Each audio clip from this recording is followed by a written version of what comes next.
kekejaman dari awal sampai akhir. Pada mulanya Allah menciptakan langit dan bumi, yaitu pada masa penciptaan. Allah menciptakan alam semesta, Allah menciptakan semuanya, segala sesuatu teratur. Bahkan Allah juga menciptakan makhluk yang segambar dan serupa dengan Dia, yaitu manusia. Manusia yang Tuhan ciptakan adalah laki-laki dan perempuan, yaitu Adam dan Hawa sebagai pendamping. Tuhan menaruh mereka di Taman Eden, memberikan mereka tempat tinggal di Taman Eden.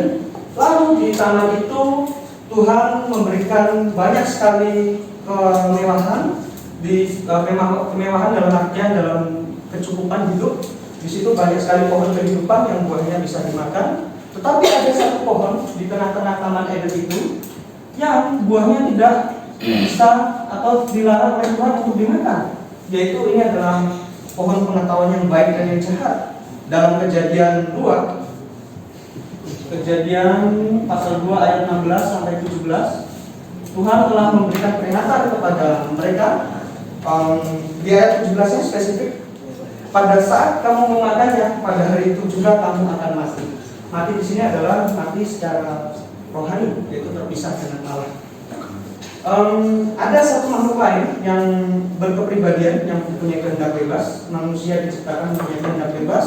Allah ingin disembah oleh manusia, yaitu makhluk yang mempunyai kepribadian, makhluk yang mempunyai kehendak bebas, akan menjadi suatu kepuasan Sang Pencipta jika manusia yang mempunyai kehendak bebas ini mau menyembah Dia dengan segenap hati, dengan tulus.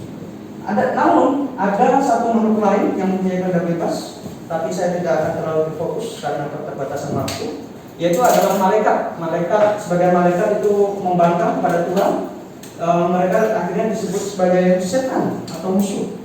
Musuh ini tahu bahwa ada makhluk lain yang mempunyai kehendak bebas, yaitu manusia. Musuh, yaitu setan, menggunakan ular untuk menghasut Hawa. Pohon pengetahuan yang baik dan jahat ini memang didesain oleh Tuhan untuk sebagai tes kepada manusia. Apakah manusia memilih taat kepada Allah atau tidak taat kepada Allah? Itu adalah sebuah tes untuk mengetahui. Karena manusia mempunyai kehendak bebas, oleh karena itu Tuhan membuat pilihan. Pilihannya simpel sekali, makan atau tidak makan. Iblis menghasut mereka, menghasut Hawa, lalu Hawa mengekspresikan hati yang jahat dengan mengambil buah pohon itu. Dan inilah momen di mana kejatuhan itu terjadi. Kejatuhan manusia dalam dosa itu adalah saat mereka mengambil buah pohon pengetahuan yang baik dan yang jahat ini. Ketika manusia jatuh dalam dosa, maka manusia ini terpisah dari Allah, yaitu sesuai Kejadian 2 ayat 16 sampai 17, yaitu manusia tidak bisa masuk surga. Lalu, bagaimana manusia yang telah jatuh dalam dosa ini bisa masuk surga? Yaitu dosa harus diselesaikan. Dosa harus diselesaikan. Cara penyelesaian dosa di sini kembali iblis menipu manusia dengan cara iblis berkata bahwa dosa itu diselesaikan dengan amal, dengan ibadah, dengan usaha manusia dan lain-lain. Tapi menurut Alkitab, cara dosa itu diselesaikan adalah dengan cara dihukumkan, yaitu Roma 6 ayat 23 jelas upah dosa ialah maut. Oleh sebab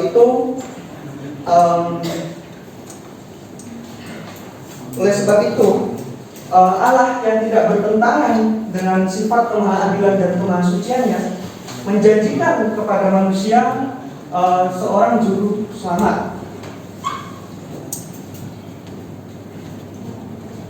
Allah janji kirim juru selamat kepada manusia. Sebelumnya di Efesus pasal 2 ayat 8 sampai 9 juga menjelaskan bahwa keselamatan itu adalah anugerah dan bukan usaha kita sebagai manusia.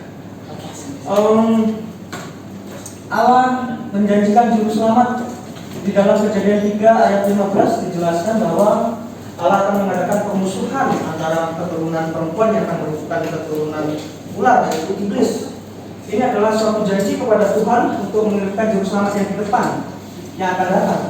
Tetapi sebagai simbol Adam percaya kepada juru selamat yang akan datang dan seluruh manusia PL, maka Tuhan memberikan perintah kepada manusia untuk mengorbankan sebuah domba atau sebuah hewan yang tak bercacat di atas mezbah, yaitu dengan adanya pertumpahan darah.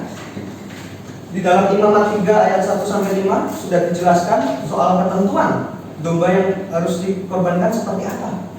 Lalu juga Ibrani 10 ayat 4 menjelaskan bahwa ini hanyalah simbol dari hakikat Yesus Kristus yang akan datang di depan. Dan simbol ini tidak menyelamatkan. Tetapi di dalam Ibrani 9 ayat 22 ini harus dilakukan sebagai pengingat janji Allah kepada manusia yang akan mengirimkan juru selamat yang ada di depan. Karena Ibrani 9 ayat 22 menjelaskan tanpa adanya penumpahan darah maka tidak ada pengampunan. Ini adalah simbol dari hakikat yang ada di depan. Oleh karena itu manusia pada zaman itu yang ingin masuk surga yang bisa diselamatkan adalah mereka harus percaya dan bertobat kepada juru selamat yang akan datang, yaitu dengan mengimani bahwa mereka harus melakukan persembahan ini dengan benar. Seperti contohnya Habel melakukan perintah seperti yang dikatakan ayahnya dengan mengorbankan binatang, mengorbankan hewan yang tak bercacat. Ini adalah suatu persembahan yang benar di hadapan Allah. Namun persembahan ini, mandat Tuhan ini juga diselewengkan oleh Kain yang mempersembahkan mentimun. Lewat apa? Tentu mentimun di sini tidak menggambarkan juru selamat, saudara, karena tidak ada pertumpahan darah. Mungkin Kain malas kali mempersembahkan domba, mempersembahkan daging, karena mungkin takut kalau Tuhan itu bisa kena kolesterol, mungkin kayak gitu. Gak mungkin. Ini menyimbolkan juru selamat yang ada di depan.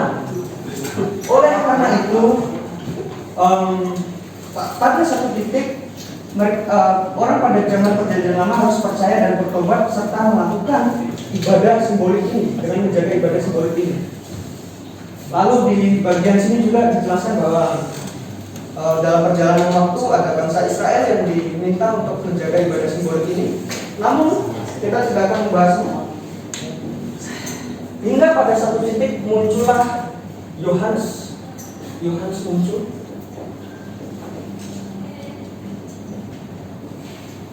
Ya, dalam Yohanes 1 ayat 29, Yohanes menunjuk kepada Yesus sebagai Mesias. Lihatlah anak domba Allah yang akan menghapus dosa seisi dunia. Yohaneslah yang pertama memperkenalkan Yesus sebagai juru selamat. Dan ketika Yohanes menunjuk kepada Yesus sebagai anak domba Allah ini, hakikat dari jutaan domba yang sudah dikorbankan, banyak sekali domba yang dikorbankan itu, hakikat dari domba-domba itu telah datang, yaitu Yesus. Itu ada di dalam 1 Petrus 1 ayat 18 hingga 19 menjelaskan itu. Lalu 1 Yohanes 2 ayat 2 menerangkan bahwa Tuhan mati bukan untuk dosa kita saja, tetapi untuk dosa seisi dunia. Jelas ini adalah menghancurkan paham dari Calvinis yang memberikan pendapat bahwa Tuhan hanya mati untuk sebagian manusia saja. Oleh karena itu dan juga penebusan Yesus Kristus ini telah menyelesaikan dosa yang dibuat oleh Adam. Roma 5 ayat 18 hingga ayat yang 19 menjelaskan bahwa dosa secara posisi telah diselesaikan. Roma 5 ayat 18 hingga 19. Jadi orang yang cacat mental, orang yang balita masih belum akil balik akan selamat jika mati.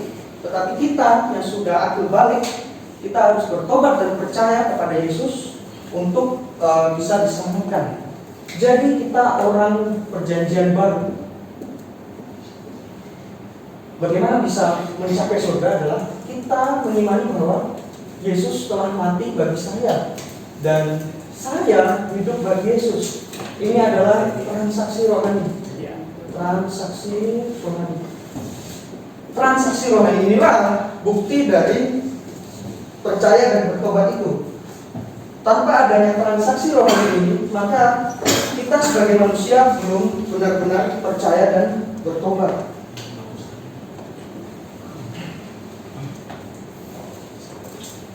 Di sini di zaman perjanjian baru ini kita sudah meninggalkan ibadah simbolik. Ibadah simbolik ditinggalkan.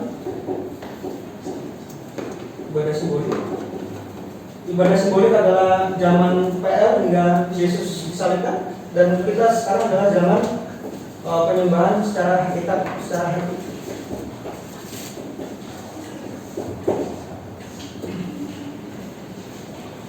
Dan juga Roma 8 ayat 1 di sini dijelaskan juga bahwa, saya baca di sini.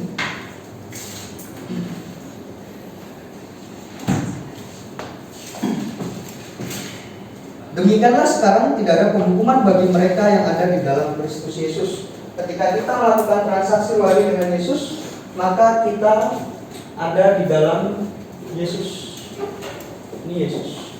Jadi ketika kita di dalam Yesus, Allah Bapa akan memandang kita sebagai orang benar karena kita di dalam Yesus. Jadi orang perjanjian lama akan diselamatkan jika percaya kepada juru selamat yang akan datang dengan memelihara ibadah simbolik. Sedangkan orang perjanjian lama ini seperti Adam, Musa, Nuh dan sebagainya. Sedangkan kita orang zaman perjanjian baru seperti saya dan Anda akan diselamatkan jika percaya kepada juru selamat yang sudah datang. Lewat 13 menit. Oleh karena itu dan juga sekarang adalah zaman ibadah hakikat. Kita sudah tidak menggunakan ibadah simbolik karena hakikat itu telah datang. Demikian penjelasan dari saya. Sekian dan terima kasih. 13 menit, 18 menit. 13 menit, 18 detik. Baik.